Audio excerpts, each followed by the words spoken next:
شايفني على اخر طاوله؟ لا عشقة كتير. تعالي اقعد هون.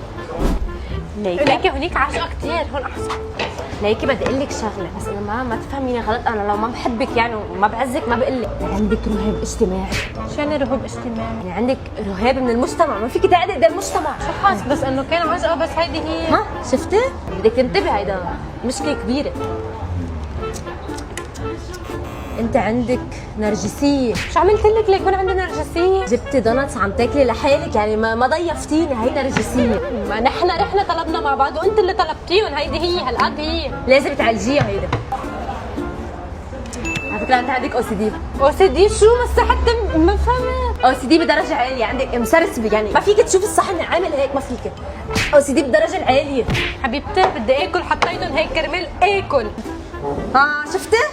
عم تحركي اجرك، بتعرفي هيدا شو؟ دي اتش دي.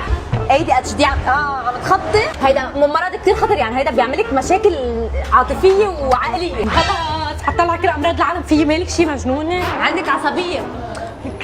خلص. عندك عنصر اخر، هذا موضوع لازم يتعالج ضروري.